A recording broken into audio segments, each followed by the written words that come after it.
नमस्कार. भगवद्गीता भावार्थ या मालिकेमध्ये आपले स्वागत आहे. आज आपण यामध्ये अध्याय 15 मधील श्लोक 11 ते 15 पाहणार आहोत. आता श्लोक 11 पाहूया. यतन्तो योगिनश्चैनं पश्यन्त्यात्मन्यवस्थितं यतन्तोऽप्यकृतात्मानो नैनं पश्यन्त्य चेतसा.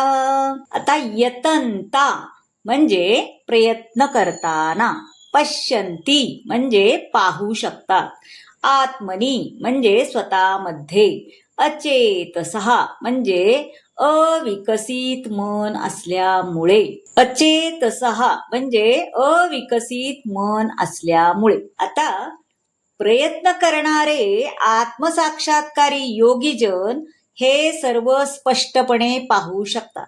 परंतु ज्यांचे मन अविकसित आहे आणि ज्यांना आत्मसाक्षात्कार झालेला नाही, ते प्रयत्न करूनही काय घडत आहे हे जाणू शकत नाही. आत्मसाक्षात्काराच्या पथावर अनेक योगीजन आहेत.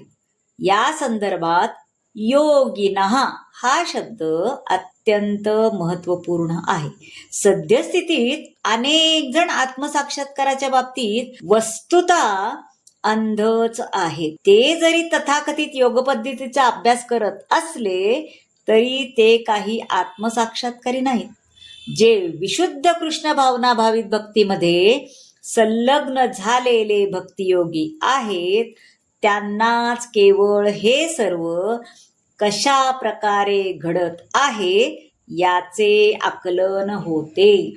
आता श्लोक 12 पाहूया. यदादित्यगतं तेजो जगद्भासयतेऽखिलं यच्चन्द्रामसि यच्चाग्नौ ते तत्तेजो विद्धि मामकम्. आदित्यगतम म्हणजे सूर्यप्रकाशामध्ये, भासयते म्हणजे प्रकाशित करते, चंद्रमसी म्हणजे चंद्रामध्ये, मामकम म्हणजे माझ्यापासून. आता अखिल जगताचा अंधकार नाहीसे करणारे सूर्याचे तेज माझ्यापासून म्हणजे कृष्ण भगवान पासून उत्सर्जित होते आणि चंद्राचे व अग्नीचेही तेज माझ्यापासूनच उत्सर्जित होते. भगवान सांगतायत.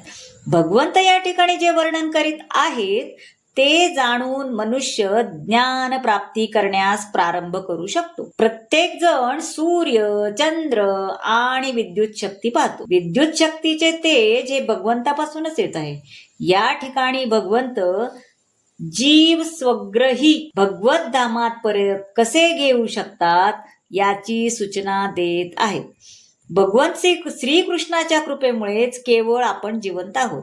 त्यांच्या कृपेविना सूर्य, चंद्र किंवा अग्नी असू शकत नाहीत आणि त्यांच्या साह्याविना कोणीही जगू शकत नाही. बद्ध जीवामध्ये कृष्ण भावनेचे पुनरुज्जीवन करण्यासाठी हे काही विचार करत आहेत. आता श्लोक 13 पाहूया. गामाविश्य च भूतानि धारयाम्यहमोजसा पुष्पामि चौषधिः सर्वा सोमो भूत्वा रसात्मका.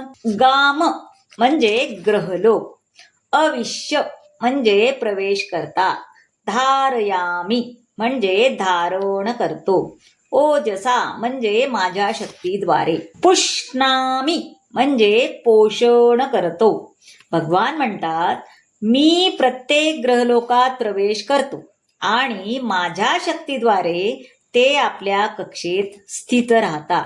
मी चंद्र होऊन सर्व वनस्पतींना जीवन रसाचा पुरवठा करतो. भगवंताच्या शक्तीमुळेच सर्व ग्रह अंतरिक्षात तरंगत आहेत. भगवंत प्रत्येक अणु, ग्रह आणि जीवामध्ये प्रवेश करतात. जेव्हा शरीरामध्ये आत्मा असतो तेव्हा सजीव मनुष्य पाण्यावर तरंगू शकतो. परंतु आत्मा देह त्याग करतो तेव्हा शरीर मृत होते आणि असे मृत शरीर पाण्यामध्ये बुडते. त्याप्रमाणे भगवंताची सर्वश्रेष्ठ शक्ती ग्रहलोकामध्ये प्रवेश करीत असल्यामुळे ते अंतरिक्षात तरंगत आहेत. भगवंतामुळेच सूर्य प्रकाशतो आणि ग्रह स्थिर गतीने भ्रमण करतात. चंद्रप्रकाश म्हणजे चंद्रप्रकाशाविना वनस्पतीची वाढही होत नाही किंवा वनस्पती रसाळही होत नाही. भगवंतांनी केलेल्या पुरवठ्यामुळेच मानव समाज कार्यशील आहे, अन्यथा मानव समाज जिवंत राहू शकला नसता. रसात्मक हा शब्द या ठिकाणी महत्वाचा आहे. आता श्लोक 14 पाहूया. अहम वैश्वानरो भूत्वा प्राणिनां देहमाश्रितः प्राणापान समायुक्त पंचाम्यन्नं चतुर्विधम. अहस्रम म्हणजे मी, वैश्वानर म्हणजे जठराग्नी, जठराग्नी रूपातील माझा विस्तारित अंश, भूत्वा म्हणजे हो, समायुक्त म्हणजे संतुलन राखून, पचामी म्हणजे मी पचन करतो, चतुर्विधम म्हणजे 4 प्रकारचे. सर्व प्राणी मात्रांच्या देहामधील जठराग्नी मी आहे म्हणजे भगवंत श्रीकृष्ण, आणि 4 प्रकारचे अन्नाचे पचन करण्याकरता मी प्राण व अपान वायूशी संयोग साधतो. भगवान किंवा ब्रह्म अग्निरूपामध्ये जठरात उपस्थित आहेत आणि सर्व प्रकारच्या अन्नाचे पचन करीत आहेत. जोपर्यंत जीवाला अन्न पचन करण्यास भगवंत सहाय्य करत नाहीत तोपर्यंत तो अन्न खाण्याची शक्यताच नाही. भगवंताच्या कृपेमुळेच आपण जीवनाचा उपभोग घेतो. चर्व्य, चोष्ण, लेह्य आणि पेय हे योग्य असे 4 प्रकारचे अन्न असते आणि या सर्वांना पचवणारी पचन शक्ती म्हणजे भगवंतच आहेत. आता श्लोक 15 पाहूया. सर्वस्य चाहं हृदि सन्निविष्टो मता स्मृतिर्ज्ञानमपोहनञ्च वैदैश्च सर्वैरहमेव वेद्यो वेदांत कृद्वेद विदेव चाहम. सर्वस्थ म्हणजे सर्व प्राणी मात्रांचा, अपोहनम म्हणजे विस्मृती, वेदवित म्हणजे वेद जाणणारा. मी प्रत्येकाच्या हृदयात स्थित आहे. माझ्यापासून स्मृती, ज्ञान आणि विस्मृती होतात.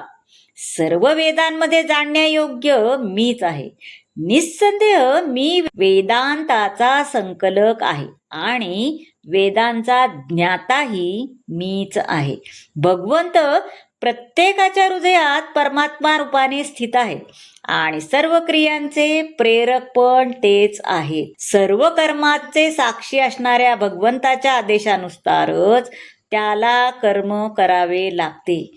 पूर्वकर्मानुसार तो आपल्या कर्माचा प्रारंभ करतो. भगवंत त्यासाठी आवश्यक ज्ञान पण पुरवतात, स्मृती पण प्रदान करतात. आता पुनर्जन्माबाबत सर्व काही आपण विसरतोय. अशा रीतीने भगवंत केवळ सर्वव्यापीच आहेत असे नव्हे, तर अंतर्यामी परमात्माही आहेत. ते सकाम कर्माचे फळही प्रदान करतात. भगवंत हे इतके परिपूर्ण आहेत की जीवाचा उद्धार करण्याकरता अन्नाचा पुरवठा आणि पचनही तेच करतात. जीवाला जरी पूर्वकर्माचे विस्मरण झाले तरी खंडित पूर्वकर्मांना पुन्हा प्रवृत्त करण्यासाठी भगवंत त्याला बुद्धी देतात. कारण जीवाने व्यक्तिशः श्रीकृष्णांना जाणणे आवश्यक ती बुद्धी प्रदान करतात. मनुष्य 3 अवस्थांमध्ये पूर्णत्व प्राप्त करू शकतो.